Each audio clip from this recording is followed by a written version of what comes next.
The name of the Linux debugger is GDB, the GNU debugger. Now, it's a source code debugger. That is, it knows how to track the source code of a program while executing the code generated from it. And it can do this for several languages, including C, C++, Fortran, and so on. But it has some low-level commands and can be used to debug assembly language as well. I'm going to demonstrate it with a very simple program. No main line is included. It's a simple assembly language function. To be able to control it with a debugger, the G option must be used. That causes the source code and the symbols of the original program to be included in the object in such a way that the debugger can use it for display as it steps through the code. The object file is converted into an executable file by GCC with linking it to the C library. The program to be used is a version of the greatest common divisor example from a previous lesson. The entry point is named main in this version and is declared this way as a global name. All this is required by the C library this links with. The program contains two constant values, and in a loop it determines their lowest common denominator. Now, I'm not going to trace it in detail through to completion, but I'll show you how it can be done. When you enter a debugging session, you're looking for something, and GDB provides you with the tools to walk through the code and find that something. I'll show you some of the basics for doing that. To run the program under control of the debugger, just run the debugger with the name of the program as its only argument. Now, you can't just run the program or it will run to completion. So the first thing you need to do is specify a point at which you want it to stop. If you use main as the breakpoint, the program will run only up to that point. Now notice that the information you get about the breakpoint, it includes the address and the line number in the source code. Now, when you run the program, it halts at the breakpoint.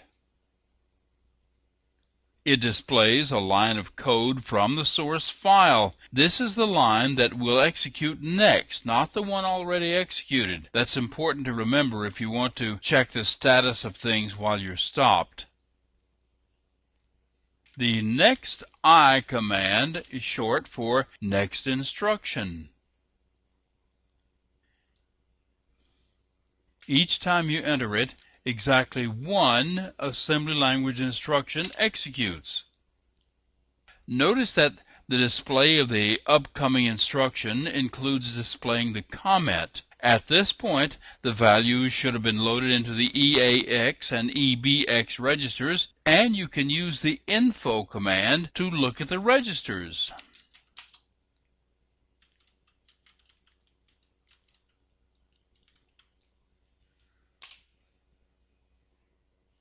The name of each register is displayed, followed by the value it contains in two forms, base 16 and base 10. The value of the flag register is also displayed along with the list of the flags that are set.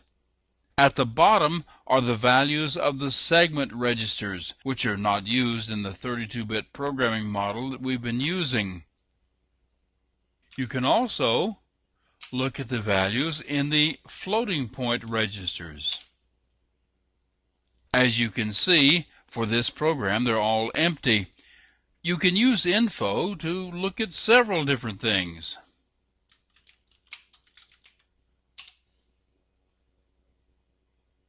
You can enter help info to get a list of the things that you can look at. The type of things you look at depend on what you're looking for and what you're debugging.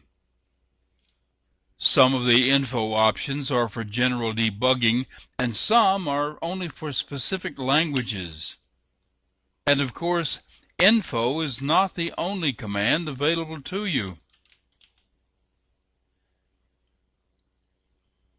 Lots more commands are available to you than I have time to show you. You'll need to try it for yourself, and you can get information from the man page of the debugger, and there are lots of documents and tutorials online that list them all. But the only way to really learn how to use the debugger is to experiment with it, to see how it works, how it shows you what you want to know, and how you can use it to control your program. But there is one more important point I want to make. If your program crashes when it runs, you can use the debugger to see what caused that crash. In Linux, whenever a program crashes, that is, whenever a program terminates abnormally, a core file is dumped. Into the default directory, an image of the executing program is written to a file named core. You can use the debugger to perform a post-mortem on that file. You simply start the debugging session as normal with the name of the core file added to the command line. The program loads, halted at the point of the crash, and you can examine the instruction and the register contents and anything else that contributed to the crash. I personally find this to be the most handy feature of this debugger.